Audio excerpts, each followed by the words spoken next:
Hello student, स्वागत है आप सभी का हमारे यूट्यूब चैनल में। जैसा कि आप सभी को पता है कि कल आपका यूटेट का पेपर जो है ऑर्गेनाइज कराया गया था रामनगर बोर्ड के द्वारा। तो इस वीडियो की आंसर सीरीज़ में हमने यूटेट के 3 सेक्शन की आंसर सीरीज जारी कर दी गई है, जिसमें मैथ, ईवीएस और लैंग्वेज फर्स्ट की हिंदी लैंग्वेज का सॉल्यूशन जो है दिया गया है।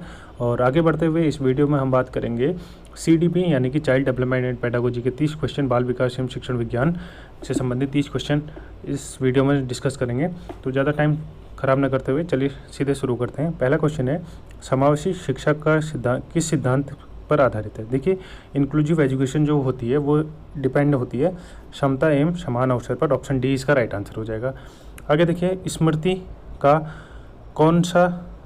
अंग कौन सा नहीं है। अधिगम, चिंतन, प्रत्यास्मरण और प्रत्याभिज्ञान। तो इसका जो राइट आंसर है वो चिंतन जो है स्मृति में नहीं आता है, जबकि अधिगम, प्रत्यास्मरण और प्रत्याभिज्ञान ये 3 अंग होते हैं स्मृति की। आगे चलिए, क्वेश्चन नंबर 3 है, बाल बोध परीक्षण उपयोगी होता है। ठीक है, चिल्ड्रन एप्रीप्रिएशन टेस्ट जो होता है वो होता है व्यक्तित्व मापन के लिए, पर्सनैलिटी टेस्ट के लिए। ऑप्शन सी इसका राइट आंसर हो जाएगा। आगे देखिए, क्वेश्चन नंबर 4 है, एक शिक्षक की अपने विद्यार्थी पर की गई मौखिक टिप्पणी जो उस विद्यार्थी को सीखने के प्रति उत्साह को बढ़ाती है वो क्या कहलाती है। जिसका राइट आंसर है आलोचना, प्रशंसा, पुनर्बलन और दंड। ऑप्शन सी पुनर्बलन, रेनफोर्समेंट इसका राइट आंसर हो जाएगा। आगे देखिए, क्वेश्चन नंबर 5, दृष्टिबाधित बच्चों की शिक्षा में सहायक है।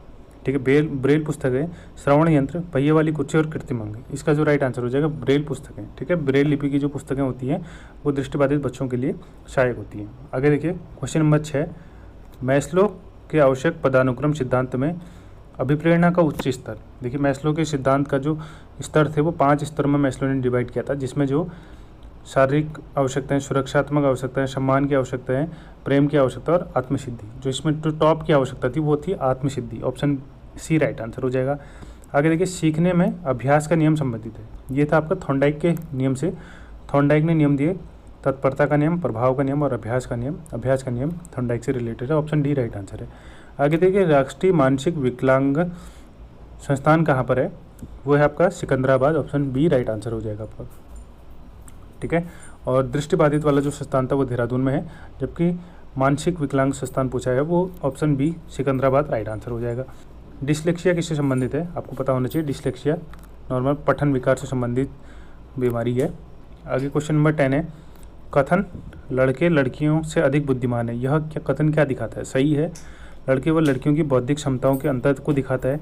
लैंगिक पूर्वाग्रहों से प्रदर्शित है, पूर्वाग्रहों को प्रदर्शित करता है। उपरोक्त में से कोई नहीं। इसका जो राइट आंसर हो जाएगा ऑप्शन सी, लैंगिक पूर्वाग्रहों को प्रदर्शित करता है। ठीक है, ऑप्शन सी इसका राइट आंसर हो जाएगा। क्वेश्चन नंबर 11 है, सामाजिक बुद्धि का संप्रत्यय सिद्धांत किसने दिया। देखिए, सामाजिक बुद्धि का संप्रत्यय सिद्धांत दिया था थॉर्नडाइक ने। ऑप्शन सी राइट आंसर हो जाएगा इसका।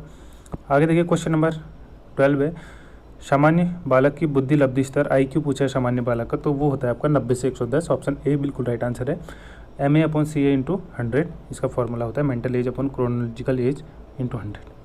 आगे देखिए, क्वेश्चन नंबर 13 है, व्यवहार का निरीक्षण करके मानसिक दशा को जानना, यह कथन किस मनोवैज्ञानिक विधि से संबंधित है। तो यह देखिए, व्यवहार का निरीक्षण करना है आपने, उसके बाद उसकी मानसिक स्थिति को जानना है। निरीक्षण कर रहे हो तो निरीक्षण विधि। ऑप्शन सी राइट आंसर हो जाएगा। क्वेश्चन नंबर 4, निम्नलिखित में से बालक के व्यवहार से संबंधित महत्वपूर्ण घटनाओं तथा कार्यों का वर्णन करता है। जांच सूची, संचय आलेख, एनेक्डोटल आलेख और निरीक्षण। इसका जो राइट आंसर हो जाएगा वो हो जाएगा आपका anecdotal records. Option C right answer हो जाएगा। ठीक है, ऑप्शन सी राइट आंसर है।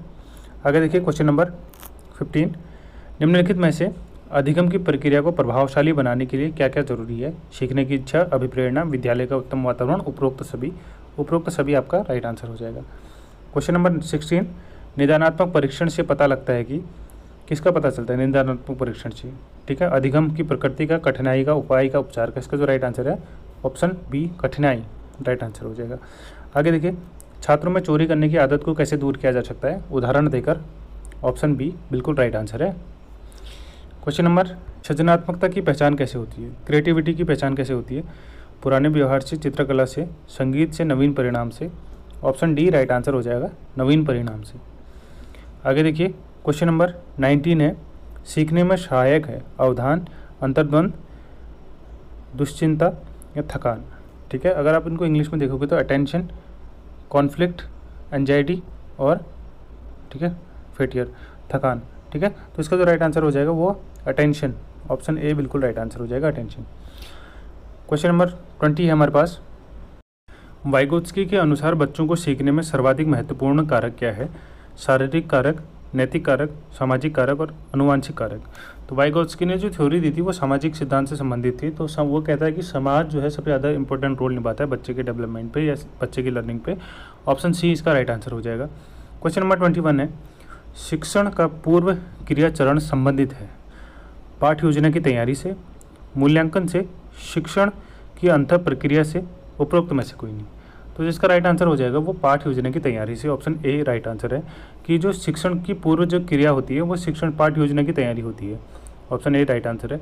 अगला है, बालक की भाषाई अभिव्यक्ति का प्रारंभिक स्वरूप क्या है? ठीक है, जो उसका लैंग्वेज डेवलपमेंट हो रहा है उसका पहला स्वरूप होता है क्रंदन, कूइंग, ध्वनि के प्रति अनुक्रिया, स्वर एवं व्यंजन की ध्वनि उत्पन्न करना। तो इसका राइट आंसर हो जाएगा क्रंदन, क्राइंग जिसे कहते हैं, ऑप्शन है ये। क्योंकि बच्चा भाषा अपने आप को अभिव्यक्त कैसे करता है? छोटा बच्चा होता है, जब सबसे पहली स्टेज में होता है तो उसे भूख लगती है तो वो रोता है, उसे कुछ करना होता है तो वो रोता है। ठीक है, किसी भी चीज़ के लिए वो रोता है, तो क्रंदन इसका राइट आंसर हो जाएगा। आगे देखिए क्वेश्चन नंबर, शिक्षण के परियोजना विधि के जनक कौन थे? देखिए परियोजना विधि बहुत फेमस विधि है, किलपैट्रिक इसका राइट आंसर हो जाएगा, WH किलपैट्रिक, ऑप्शन बी। आगे देखिए क्वेश्चन नंबर 24 है, सीखने की खेल विधि उपयोगी है। ठीक है, जो खेल विधि है वो कौन सी एज में उपयोगी है? कह रहा है बाल्यावस्था में, पूर्व शैशवावस्था में, युवावस्था में, परिपक्व अवस्था में। इसका जो राइट आंसर हो जाएगा वो बाल्यावस्था, ऑप्शन ए राइट आंसर है। आगे देखिए क्वेश्चन नंबर 25, निम्नलिखित में से सतत आंतरिक मूल्यांकन का उद्देश्य क्या है? कक्षोन्नयन, प्रमाण पत्र प्रदान करना, उच्च स्तरीय पाठ्यक्रम में प्रवेश, छात्रों के संप्राप्ति में स्थिर। ठीक है, संप्राप्ति में सुधार, ऑप्शन डी इसका राइट आंसर हो जाएगा। जो बच्चों की परफॉर्मेंस है उस पर इम्प्रूव करना ही जो है सतत एवं आंतरिक मूल्यांकन का उद्देश्य होगा। आगे देखिए क्वेश्चन नंबर 26, छात्रों में सीखने की योग्यता निर्भर करती है व्यक्तिगत भिन्नता पर, संस्कृति पर, परिवार पर, सामाजिकता पर। ठीक है, जो सबसे ज़्यादा डिपेंड, वैसे तो इनसे भी फ़र्क पड़ती है लर्निंग एबिलिटी, पर जो सबसे ज़्यादा इंपॉर्टेंट रोल निभाता है वो व्यक्तिगत भिन्नता होती है। ठीक है, इंडिविजुअल डिफरेंसेस होते हैं, वो इस पर निर्भर करती है। आगे देखिए क्वेश्चन नंबर 20, ब्रूनर के अनुसार मानसिक विकास की किस अवस्था में बच्चे अपनी अनुभूतियों को भाषा के माध्यम से अभिव्यक्त करते हैं? सक्रिय अवस्था, दृश्य प्रतिमावस्था, सांकेतिक अवस्था और उपरोक्त में से कोई नहीं। इसका जो राइट आंसर है सांकेतिक अवस्था, सिंबॉलिक स्टेज जो होती है उसमें बच्चे अपनी मानसिक स्थिति को अनुभूति करते हैं। ठीक है, मानसिक विकास को, अवस्था को, भाषा की अभिव्यक्ति को प्रदर्शित करते हैं, मतलब ऑप्शन सी राइट आंसर है।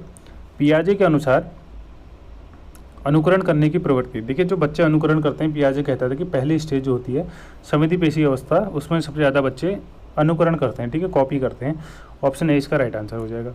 अगला है क्वेश्चन नंबर 29, एक अच्छे परीक्षण के गुण होते हैं वस्तुनिष्ठता, वैधता, विश्वसनीयता और उपरोक्त सभी। देखिए एक अच्छा जो टेस्ट हो रहा है उसमें वस्तुनिष्ठता, वैधता और विश्वसनीयता सभी होंगे, ऑप्शन डी इसका राइट आंसर हो जाएगा, उपरोक्त सभी।